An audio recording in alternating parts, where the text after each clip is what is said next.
விசேடமாக நமக்கு எல்லோருக்குமே தெரியும், எதிர்வரும் மே மாதம் 6ஆம் தேதி இடம்பெற இருக்கின்ற தேர்தல் எங்களை பொறுத்த வரைக்கும் மிகவும் முக்கியமான தேர்தல் என்று நாங்கள் கருதுகிறோம். ஏன் முக்கியமான தேர்தல் என்று கருதுகின்றோம் என்றால், எனக்கு முன்பு பேசிய பல பேச்சாளர்கள் சுட்டிக்காட்டினார்கள், இந்த உள்ளூராட்சி சபையினுடைய தேவைப்பாடுகள் தொடர்பாக. அதனால் அந்த தேவைகளை பூர்த்தி செய்து கொள்வதற்காக இதற்கு முன்னர் இருந்த உள்ளூராட்சி சபைகளால் முடியுமாக இருந்ததா என்று தேடி பார்க்கின்ற பொழுது எங்களுடைய கேள்விக்குறியாகவே இருக்கும். அதனால் இதிலிருந்து ஒரு மாற்றம் தேவையா இல்லையா என்கின்ற போது மக்கள் மத்தியில் நிச்சயமாக இதற்கான ஒரு மாற்றம் வேண்டும். அதுக்கு மாற்று கருத்து கிடையாது. அதே போன்று நாங்கள் கடந்த 2024ஆம் ஆண்டு என்பது இலங்கைக்கு மாத்திரமில்லை அன்பர்களே, உலகமே திரும்பி பார்த்திருக்கின்ற ஒரு மாற்றமாகும். என்றால் அண்மையில் அனுரத்தோழர் துபாய்க்கு போனார். 150 நாடுகளில் அரசியல் தலைவர்கள், அரசு தலைவர்கள் கலந்து கொண்டு போனார். அந்த கூட்டத்திற்கு சென்றதன் பிறகு நான் நினைக்கின்ற எல்லா நாட்டு தலைவர்களும் தேடி வந்து கையிலாக கொடுத்த தலைவர் என்றால் வேறு யாருமல்ல, நம்முடைய அனுரகுமார திசாநாயக்கவா உங்களுடைய தலைவராக. ஏன் எதனால் அவ்வாறு கையிலாக கொடுக்கப்பட்டது என்றால் வேறு எதுமல்ல, இன்றைக்கு உலகமே பார்த்து கொண்டிருக்கின்றது. கடந்த காலங்கள், முன்னைய காலங்களில் இவ்வாறான மாற்றங்கள், ஆயுத போராட்டங்கள், ஆயுத புரட்சிகள் மூலமாக நிகழ்ந்தவை இப்பொழுது ஜனநாயக ரீதியாக அது இந்த ஆசிய கண்டத்தில் நிகழ்ந்திருக்கிறது. அப்ப ஆசிய கண்டம் என்பது உலகத்திற்கே மிக முக்கியத்துவம் வாய்ந்த பிரதேசமாகும். அப்ப அந்த பிரதேசத்தில் இன்றைக்கு மக்களுடைய நலன்களை முதன்மையாக கொண்ட ஒரு அரசாங்கம் உருவாகி 2024. அந்த வகையில் தோழர்களே, தோழிகளே, நீங்கள் எல்லோருமே சேர்ந்துதான் அந்த மாற்றத்தை செய்தீர்கள். அந்த மாற்றத்தை செய்கின்ற போது உங்களுக்கு எல்லோருக்குமே தெரியும், 2024ஆம் ஆண்டு செப்டம்பர் மாதம் 21ஆம் தேதி அனுர தோழருக்கு வாக்களித்து ஜனாதிபதியாக்கினார். ஆனாலும் கூட அன்றைய காலகட்டங்களில் யாழ் மாவட்டத்தில் இருக்கின்ற மக்கள் பெருவாரியாக அனுரைக்கு வாக்களித்தார். ஏன் எதிராளர் கேட்ட வேறு எதுமல்ல, அனுர வெற்றி பெறுவது சாத்தியமில்லை என்கின்ற கருத்து இங்கு முன்வைக்கப்பட்டது. அது மாத்திரமல்ல, அன்றைய காலகட்டங்களிலும் கூட அனுர மீதான அவதூறுகள் அள்ளி வீசி எறியப்பட்டது. அனுராட்சிக்கு வந்தால் தமிழர்களுடைய தன்மானம் குலைந்துவிடும், மீண்டும் இடவாதம் வரும், மீண்டும் பரிசோதனை சாவடிகள் உருவாகும், டாலர் 400 ரூபாய்க்கு போய்விடும். அதன் காரணமாக நாடு பொருளாதார ரீதியாக ஒரு இருண்ட யுகத்தை நோக்கி சென்றுவிடும். ஏனென்றால் இவர்களுக்கு அனுபவம் கிடையாது, பரிச்சயம் கிடையாது.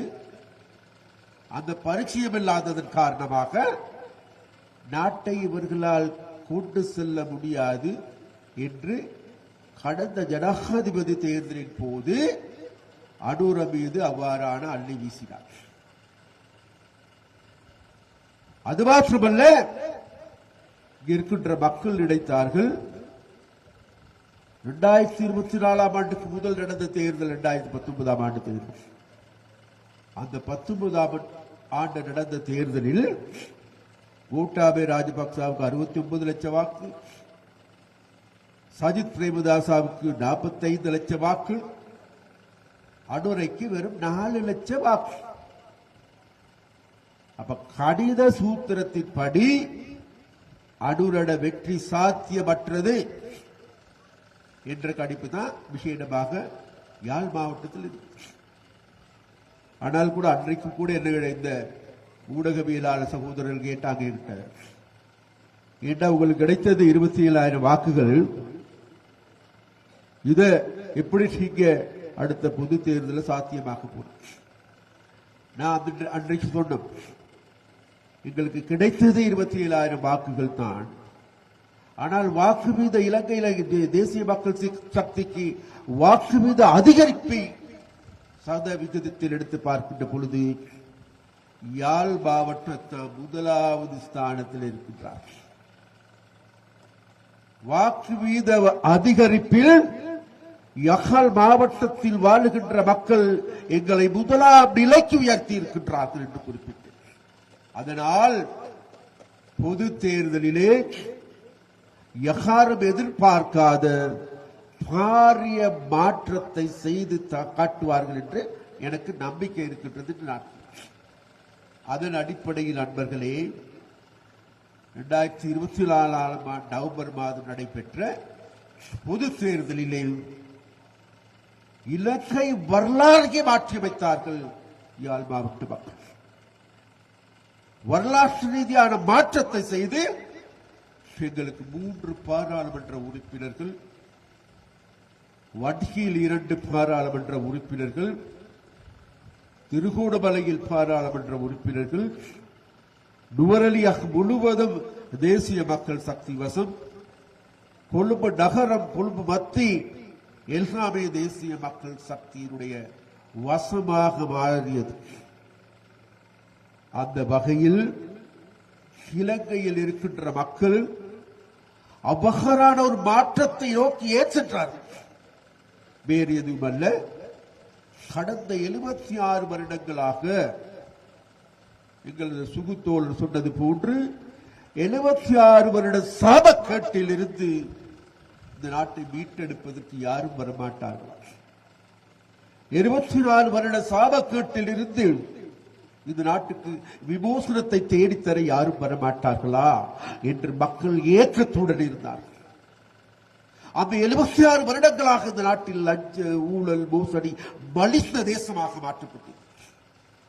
மறுபுறத்தில் முழு நாடையும் பொருளாதார ரீதியாக கடன் வாங்கி பிறக்கின்ற குழந்தை மாத்திரமல்ல, கருப்பையில் வளர்கின்ற குழந்தையும் கூட இன்றைக்கு 15 லட்சம் ரூபாய் கடற்காரனாக மாற்றப்பட்ட நாடு.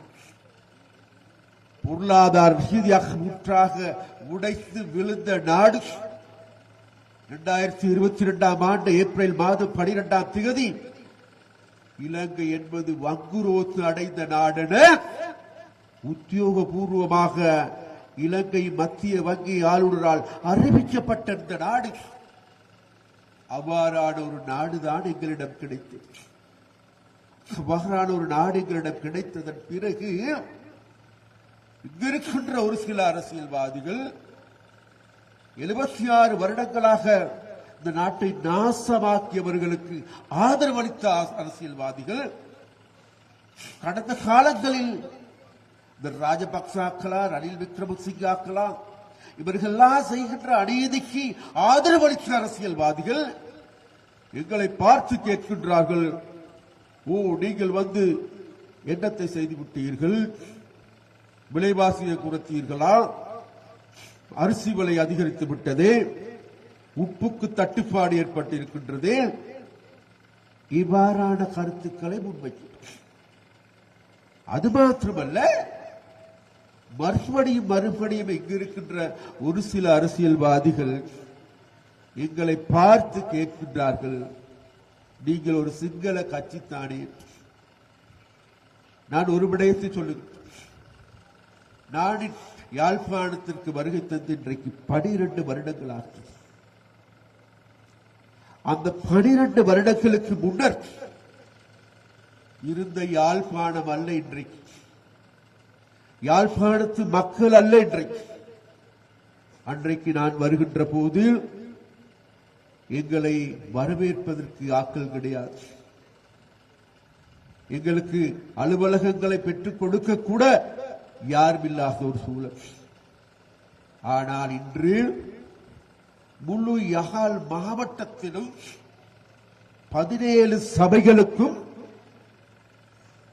வேட்பாளர்கள் இதே யாழ் மண்ணில் இருந்து யகால் மண்ணினுடைய வாசனை புரிந்த தெரிந்த இதே தோழர்கள் தோழிகள் இன்றைக்கு வேட்பாளர்களாக மாறியிருக்கிறார்கள். அதனால் அன்பர்களே, இன்றைக்கு இந்த யாழ்ப்பாணம் என்பது அந்த வகையான மாற்றங்களை அடைந்திருப்பதன் காரணமாகவும் இந்த உள்ளூராட்சி சபை தேர்தலில் 17 சபைகளுக்கும் வேட்பு மனுக்களை தாக்கல் செய்து ஒரு வேட்பு மனு கூட நிராகரிக்கப்படாத ஒரே ஒரு கட்சி வேறு யாரும் அல்ல, அது உங்களுடைய தேசிய மக்கள் சக்தியா. அப்ப அவ்வாறான ஒரு நிலைக்கு இன்றைக்கு தேசிய மக்கள் சக்தி வளர்கின்ற போது இங்கு இருக்கின்றவர்கள் மறுபடியும் இன்றைக்கு எங்களை பார்த்து இனவாதிகள் என்று கூறுகிறார். கடந்த காலத்தில் உங்களுக்கு தெரியும், 2015ஆம் ஆண்டு 19ஆம் ஆண்டு கால பகுதிகளில் ரணில் விக்ரமசிங்கவினுடைய காலை நக்கி பிழைத்தவர்கள் இன்றைக்கு எங்களை பார்த்து கூறுகின்றார்கள். இந்த ரணில் விக்ரமசிங்கா என்பவர் யார் என்பது இலங்கை யாழ்ப்பாணத்தில் இருக்கின்ற மக்களுக்கு புதிதாக சொல்ல தேவையில்லை. 1981ஆம் ஆண்டு யாழ் நூலகத்தை எரித்து 97,000 புத்தகங்களை கொளுத்தி சாம்பலாக்கிய பாவி, அதை பார்த்து ரசித்த, வேலை முடிந்து விட்டதா என்று கேட்டு ருசித்த பாவித்தனமான ரணில் விக்ரமசிங்காவோடு இருக்கின்ற பொழுது இவர்களுக்கு சிங்களவனா தமிழனா என்கின்ற தெரியவில்லை. கடந்த காலங்களில்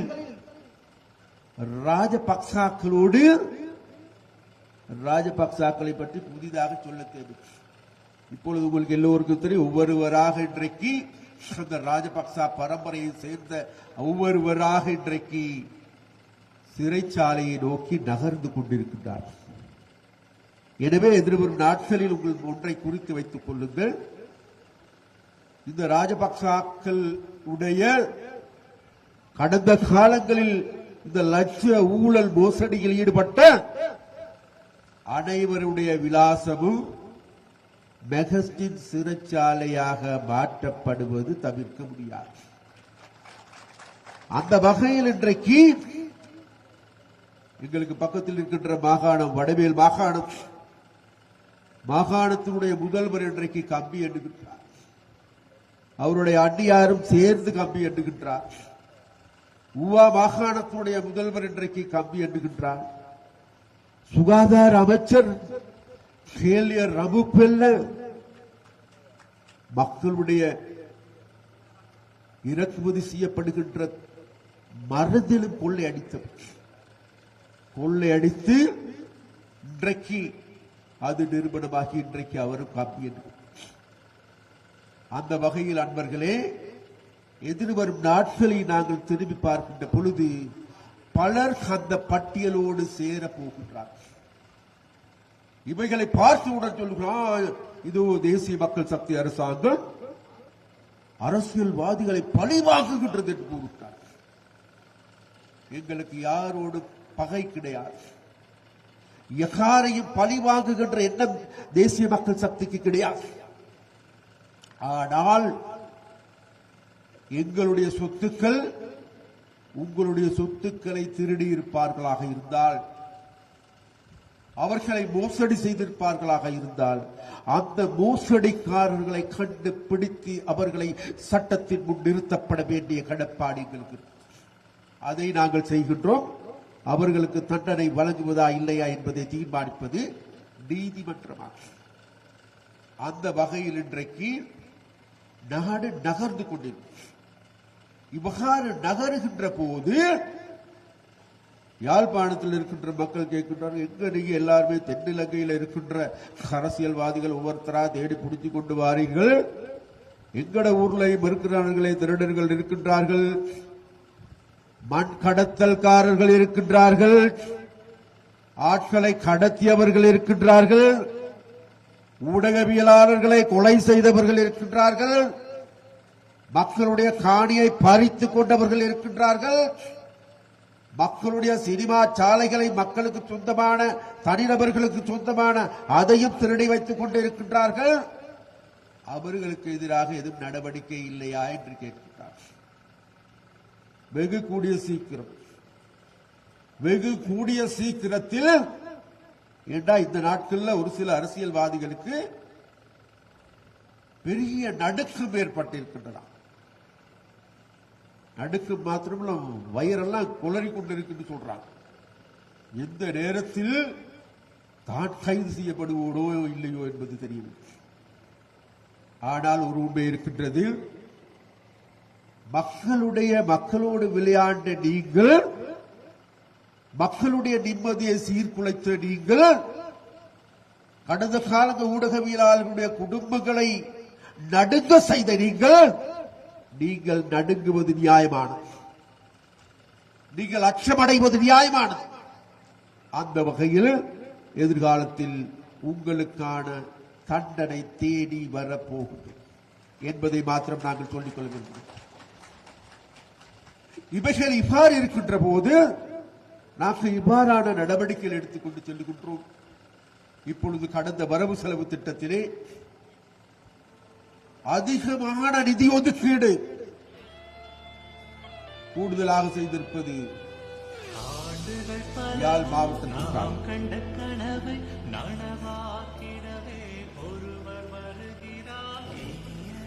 இதோ நாம் அனைவரும் எதிர்பார்த்துக் கொண்டிருந்த இந்த தருணத்தில் எங்களுடைய தோழர் அன்பகுமார திசாநாயக்க சகோதரர் அவர்கள் இடத்திற்கு வந்து கொண்டிருக்கிறார். அவரை அனைவரும் எழுந்து நின்று வரவேற்போம்.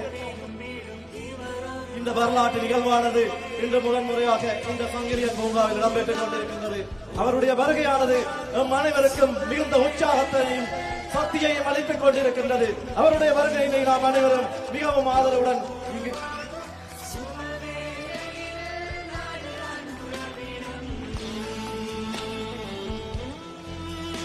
இந்த வரலாற்று நிகழ்வு என்றுமே இந்த இடத்தில் பொன்னெழுத்துக்களால் பொறிக்கப்பட வேண்டிய ஒரு நிகழ்வாக காணப்படுகின்றது.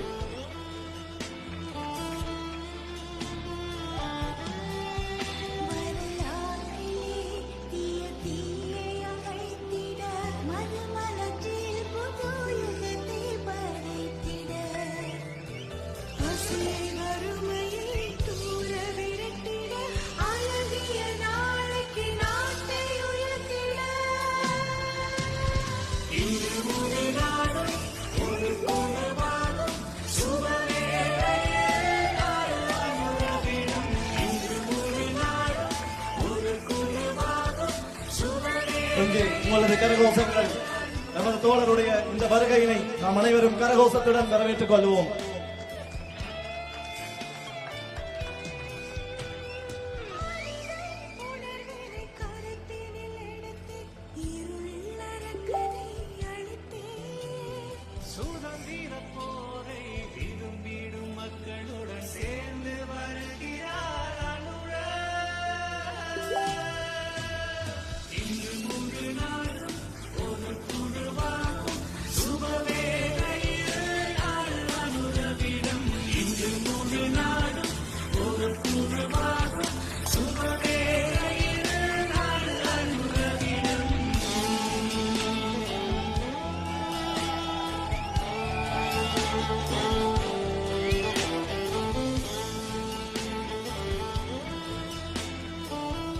எல்லோரும் அமருங்கள். சகோதர சகோதரிகளே, தாய்மார்களே, தந்தைகளே, நான் கூறிக்கொண்டு வந்ததில் விசேடமாக அதற்கு மேலதிகமான விடயங்களை இனிமேல் நீங்க அனுரத்தோர்களிடமிருந்து கேட்டுக்கொள்ளலாம். சரியா? பாரிய வேலை பழுவுக்கு மத்தியில் இன்றைக்கு யாழ்ப்பாணத்துக்கு வருகை தந்திருக்கின்றார்கள். முதல்ல யாழ்ப்பாணத்தில் மக்களின் சார்பாக அனுரகுமார் திசாநாயக்கா எங்களுடைய ஜனாதிபதி, உங்களுடைய ஜனாதிபதியை வருக வருக என அன்பாக நாங்கள் வரவேற்கின்றோம். அதே போன்று உங்களுக்கு எல்லோருக்கும் தெரியும், இங்க இருக்கின்ற ஒரு சில மேலும் ஒரு சில அரசியல்வாதிகள் இப்பொழுது அவர்களுக்கு எல்லோருமே தெரிகின்ற ஒரே ஒரு கண்ணில் உறுத்துகின்ற ஒரு விடயம் தான் தேசிய மக்கள் சக்தி. அந்த தேசிய மக்கள் சக்தியில குறிப்பாக யாழ் மாநகர சபையினுடைய எங்களுடைய முதன்மை வேட்பாளர் தோழர் கபிலன். கபிலன்கிறது உங்களுக்கு எல்லோருக்கும் தெரியும். கபிலன் எடுத்துக்கொண்டால் யாழ் பல்கலைக்கழகத்தினுடைய முன்னாள் விரிவுரையாளர்